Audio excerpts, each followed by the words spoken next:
Chcel by som vám predstaviť výrobok roka 2015 a 2016 v Českej republike.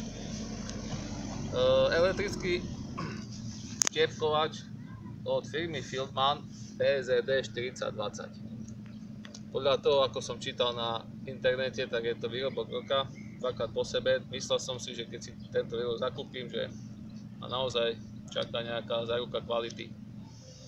No, bohužiaľ, asi po 20 až 30 minútach prevádzky musím skonštatovať, že tento prístroj nerozštepkuje takmer nič. Za chvíľku si to ukážeme praktickou ukážkou. Bol som ho reklamovať, keďže s takýmto nekvalitným výrobkom som sa za svojho života ešte nestretol. Stretol som sa so všakou nekvalitou, musím povedať. Kúpite rôzne topánky od Číňanov alebo od koho, ale takúto mimoriadnu nekvalitu som neočakával teda. No a ukážeme si, ako funguje tento štiepkovač, ktorý garantuje zoštiepkovanie nejakých tých odrezkov do hĺbky 4 cm, čo je dosť veľa. Vidíte, tu mám nejakú takú ukážku do živého plota.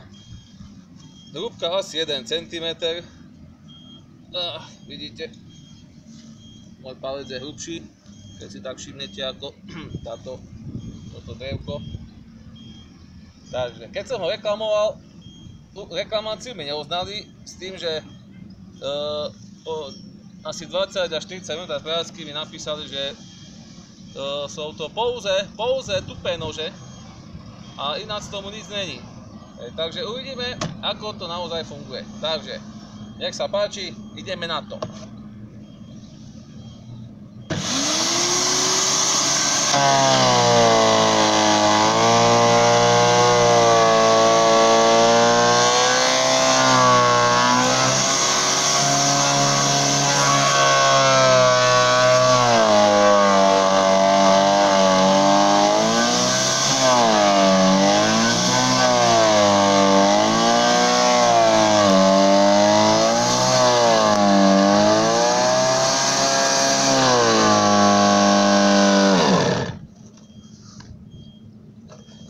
No, takže asi toto je najlepší výrobok roka v Českej republike za roky 2015-2016, ktorý má pouze tupé nože a stačí mu na to 20 minút prevádzky. Takže vidíte, ako si dokáže poradiť s veľmi hrubými konármi, ktoré nemajú ani centimeter.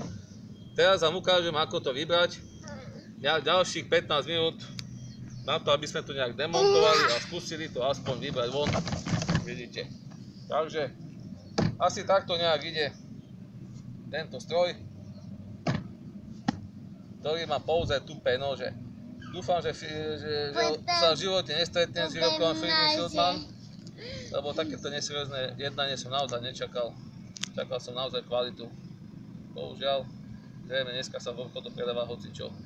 Takže, toľko z mojej strany. Dávajte si pozor, keby ste také dačo videli.